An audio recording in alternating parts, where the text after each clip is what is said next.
172 miles away from the nearest international airport and 178 miles away from any Air Force testing range, Shag Harbour, Nova Scotia is an unlikely location for sightings of unidentified spacecraft. But UFO investigator Chris Stiles has come to this tiny outpost on the eastern edge of North America because of stories his grandfather told him about one strange October night in 1967. Stiles has uncovered an extraordinary paper trail of evidence, confirming that something anomalous, something very unconventional, crashed into the Atlantic off the coast of Shag Harbour, just as his grandfather had always described. He told me about a 60-foot disc with 4 bright white lights that had hovered for a time in the air, tilted at a 45-degree angle, and slid down and hit the water surface with a loud noise. Nearly 30 years after the crash, Stiles has discovered that there were many other eyewitnesses who still remember the crash like it was yesterday. We thought it was a plane crash. The way it turned out was, we don't know what it was. LBRY Wickens is a local fisherman, born and raised around Shag Harbour. He was driving at night with several friends when he spotted the strange craft. We just come over that hill and we was driving towards Woods Harbour and we see lights. We thought it was an airplane that was coming on and going off, 4 in sequence. 1 would come on, and 2, and 3, and 4, then they'd all be out for a few seconds, then it'd start over. Wickens and his friends saw the object crash into the harbour. They called the RCMP, who responded to the impact site. At that time, there was a single light, maybe a half-mile offshore, quite visible, but it was really dark. I was left on shore to keep an eye on the light and to watch if anything happened to it, and briefly interview the witnesses as I was doing it. Within 5 minutes, 7 minutes, the light extinguished. The RCMP alerted the Coast Guard, and until they arrived, local fishermen scoured Shag Harbour looking for survivors of what was thought to be a light plane crash. Captain Lawrence Smith was among the first to reach the impact site. All I saw was some heavy yellow foam floating on the water. It was thick like shaving cream, but it was about 3 inches thick on top of the water. There was no smell. And I thought then, well, you know, if a plane crashed and it skidded across the water for a ways, that it would make a foam. But then I couldn't figure out why it would be yellow. Early search and rescue efforts were conducted in full view of the public. Films were made. Newspapers carried the story as front-page news. Then, without warning, there was no more public disclosure. Chris Stiles believes this is because of what may have been found there. I believe that this was a device, possibly a craft, possibly a probe, from another intelligent civilization, not of this earth. Stiles has reached this conclusion after examining hundreds of documents obtained through the Canadian version of the U.S. Freedom of Information Act. Among the documents he has uncovered is this Canadian Armed Forces memo stating that the Rescue Coordination Center conducted preliminary investigation and discounted the possibilities that the sighting was produced by an aircraft, flare, or any other known objects. There were a number of related sightings that night. In those hours before, an Air Canada flight saw UFO activity on the horizon. They were greatly disturbed. There was apparently large explosions occurring, and as the phenomena approached the aircraft, there was a lot of communication with the towers, and eventually it was decided to vacate the airspace and seek alternate routes. Even more eyewitness accounts were found in a secret RCMP file. Captain Leo Howard Mersey was the master of a dragger. He had 18 men aboard. All were witnesses to 4 UFOs in the distance on the water surface. They had radar returns, and after observing them for 2 hours, one of them became airborne and arced in the sky southwest toward the Shag Harbour area, which was 175 miles away. As a public search for the craft began in Shag Harbour, behind the scenes, many people have come, including locals, to tell a story that while this operation was going on in Shag Harbour, there was another operation up the coast about 25 miles away off of Government Point. In 1967, Government Point was the site of a super-secret military base. Former base divers claimed the search at Shag Harbour diverted attention away from the UFO's final resting place, off Government Point. while they were down there, there was still activity going on. They were reluctant to confirm details, but they knew that this thing was being repaired. As one person told me, the other object was standing nines for it, is the expression they used, sort of overlooking and giving it protection, assistance, whatever was necessary. And they're quite certain from their experiences that this was nothing that was produced here on Earth. And some of the divers insist that they did indeed bring up some debris. Stiles searched for documentation to support the divers' claims and found it in this letter written 2 months after the Shag Harbour incident. It specifically mentions DND, Department of National Defense, UFO material available for review. Based on this information, Chris Stiles is mounting a recovery operation to search for more UFO debris. Sightings will document this search and bring you the findings on an upcoming edition of our program. Shag Harbour, at the southern tip of the Canadian province of Nova Scotia, has changed little in the last 100 years. Generation after generation here have earned their living from the sea, hauling lobster and cod out of the icy waters of the Atlantic Ocean. And Shag Harbour would have remained an obscure northern outpost if it had not been for one strange night in 1967.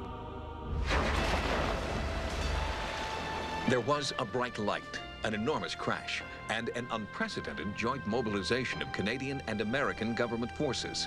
Exactly what hit the water in Shag Harbour, I'm not sure of. But whatever it was tracked for a great distance. It was in trouble. This man is a member of the Canadian Armed Forces with a security clearance above top secret. He was part of the original Shag Harbour strike force and spoke exclusively with sightings about what the military knew. It had entered the high atmosphere over in northeastern Siberia. I was told that it hit the water, crash landed, and had actually moved underwater. This thing was not only aerodynamic, but hydrodynamic also. It had the capacity to travel in two mediums. Many saw it from a distance. It was a moonless night, and they weren't quite sure what it was they were seeing, but all were sure that indeed a large object had dropped out of the sky and hit the surface of the water. UFO investigator Chris Stiles has spent several years tracking the Shag Harbour paper trail and interviewing eyewitnesses, including Lawrence Smith, the captain of the first civilian boat to arrive at the crash site. Smith remembers seeing a strange, thick foam floating above where the UFO sank. Maybe the military is hiding something that they don't want us to know about. I don't believe that they want to talk about it. There's more than we know about or will ever know about. Stiles' relentless pursuit of information recently turned up new proof that American interest in the Shag Harbour UFO investigation extended to the highest levels of the U.S. military. One interesting document on Shag Harbour that's recently come to our attention is the APRO document. APRO, which is an acronym for the Aerial Phenomena Research Organization, says quite clearly that at the time of the Shag Harbour event, there was a U.S. air photo reconnaissance mission in the area at high altitude. An hour later, after the event, we have a strategic air command operation in the area. According to members of the Canadian military who wish to remain anonymous, the UFO was amphibious. After crashing into the waters of Shag Harbour, the craft continued to move underwater toward a top-secret military installation off Government Point in Shelburne. It touched off a major security alert. Near where the UFO had moved, there was a top-secret listening post for submarine detection, part of a net. This thing almost moved over top of their cable. This object was resting on what is known as the MAD grid. That's an acronym which stands for Magnetic Anomaly Detection, part of the base's function. Certainly, one can imagine the concerns ran high during this period to find that an unknown object was literally a few miles from the location of this base, which was tasked with such an important job in North American defense. Substantiation of the claim that the UFO did not sink in Shag Harbour can also be found in the APRO document. It states that shortly after the UFO impact, Maritime Command received a report from the Coast Guard cutter Sir William Alexander, stating that, quote, an object shaped like a torpedo was observed going along the surface, emitting flames and smoke at 44 degrees 23 minutes north latitude, 64 degrees 9 minutes west longitude. Maritime Command ordered an immediate search and recovery operation. The Navy did have a strong expectation of finding artifacts. The way that the UFO hit the water, it is possible something sheared off. If there were any debris found by the divers in Shag Harbour, that would have been the highest security issue on the East Coast at that time. Officially, Maritime Command reports that Navy divers came up empty-handed. But local fisherman Donald Nickerson was there during the recovery operation and observed something being hauled out of the water. Yeah, when we got there, they kind of acted like they didn't want us there. Seemed like it was secret. When the divers come up, there was 2 divers swimming with a metal, and then they passed it up aboard the boat to the guys aboard the boat. It was a piece of aluminium, or it looked like a piece of aluminium to us. It looked like it had been up some. It is Chris Stiles' hope that the government divers didn't get everything, that there may still be UFO debris at the bottom of Shag Harbour. Working with sightings, Stiles has assembled a top-flight search and recovery team, including technicians from Canadian Seabed Research Incorporated, professional divers, and camera operators. State-of-the-art technology, including side-scan sonar, will be used to see through the murky water and paint a perfect picture of the ocean floor. On board, researchers will study the images, trying to determine potential impact patterns, as well as pieces of wreckage that may have resisted 28 years of ocean currents. For instance, this target here has quite a high shadow behind it. Air support assists the team in pinpointing the UFO impact site, as described in the APRO document. Roger, Survey 1, standing by. Almost immediately, sonar readings indicate the team has a hit. Bridge, it's the survey control. We have the target. Chris Stiles is cautiously optimistic. The recovery team realizes that this target is more likely to be a submerged rock formation than a UFO. But the search has only just begun. Whatever crashed into Shag Harbour nearly 30 years ago was seen by many eyewitnesses, who have all come forward with strikingly similar descriptions of the incident. An unusual object described as being 60 feet in diameter with 4 bright white lights was seen to hover in the sky over the Shag Harbour area, tilt at a 45-degree angle, and then drop into the sky and hit the surface of the water. Eventually, the Coast Guard, Rescue Coordination Center, Navy, and RCAF were brought into the search effort for the object responsible. Chris Stiles has conducted an exhaustive search for documentation regarding the historic and mysterious crash of October 4th, 1967. He has found a significant government paper trail. The Navy did have a strong expectation of finding artifacts. In the document, it actually names a scientific consultant who was on standby to receive debris. The search conducted by the Navy concentrated in this area.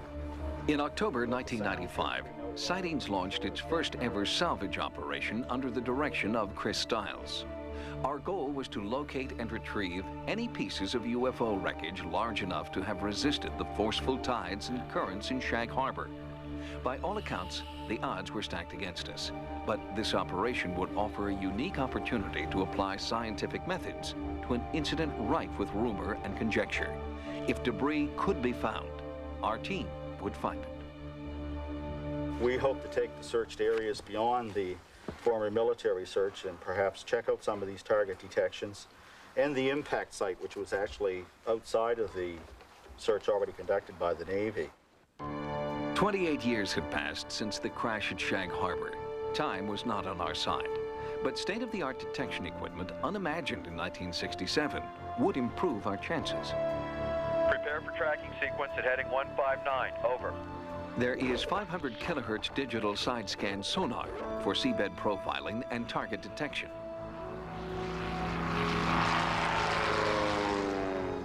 Aerial trajectory plotting. Roger, Survey 1, commencing sequence, over. A towed array GEM magnetometer for underwater metal detection, and a GPS satellite tracking system to pinpoint potential targets. Our intention was to scan and search 3 main areas of the ocean floor in the waters off Shag Harbour. These areas corresponded to eyewitness recollections and coordinates taken from a document reporting where the initial government search took place in 1967. Sonar buoy drops out of nearby Canadian Forces Base Greenwood, and the magnetic anomaly detection grid at the nearby Shelburne base, which was the coordination center for submarine detection in the Atlantic, led the authorities to believe that perhaps the largely intact object was still moving under the water. But where it came to rest remains a mystery. Reports that wreckage was recovered from Shag Harbour on the night of the crash dictate that we begin our operation there. Men at the base have told me that it was probably the most intense thing next to the Cuban Missile Crisis, which left the base on alert for 34 days. The sightings investigation heads out to sea after months of onshore planning.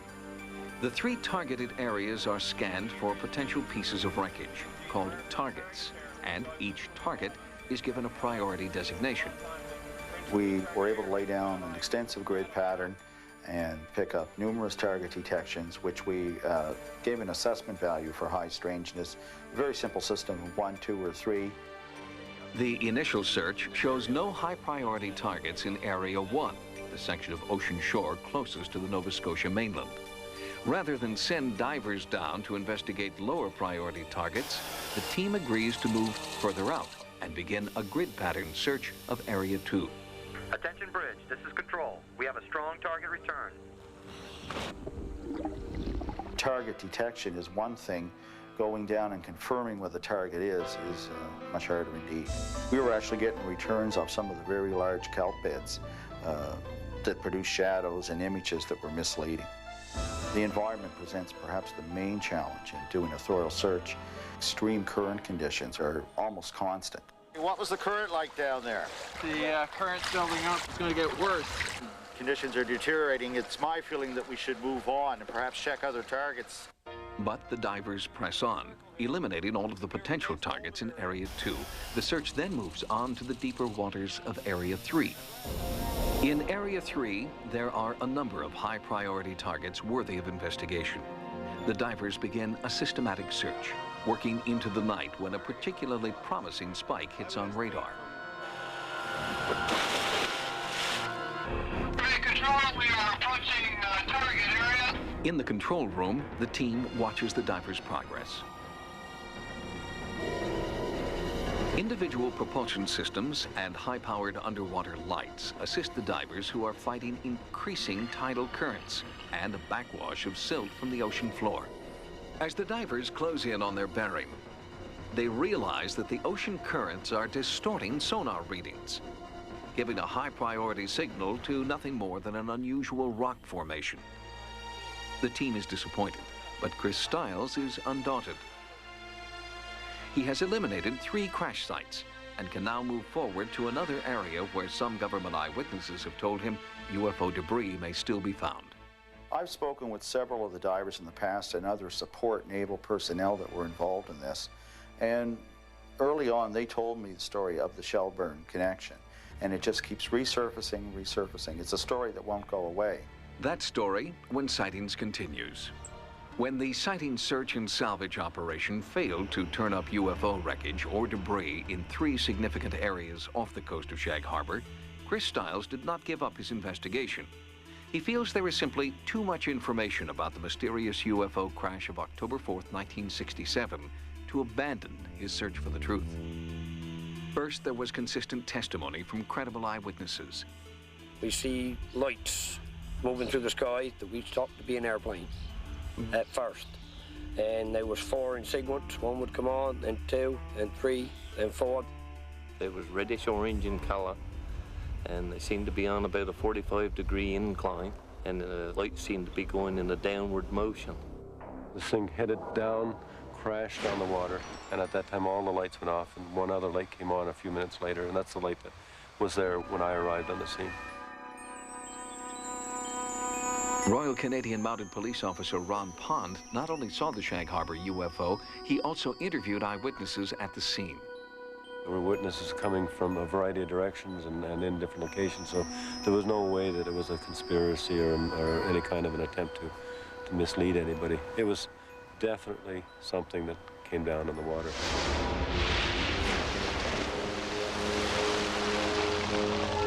In addition to credible eyewitnesses, Chris Stiles has uncovered a trail of documentation, leading him to conclude that the U.S. and Canadian governments knew about and monitored the Shag Harbour UFO. The more we find, the more there is, you know. I mean, sources of even the paper trail in this have hardly dried up. And there was this exclusive interview with a member of the Canadian military who had been debriefed as part of a Shag Harbour naval recovery operation. I was told that it had hit the water, crash landed, in trouble, and had actually moved underwater. And I think that was one of the more interesting points that I found of the whole story, because this thing was not only aerodynamic, but hydrodynamic also. It had the capacity to travel in 2 mediums.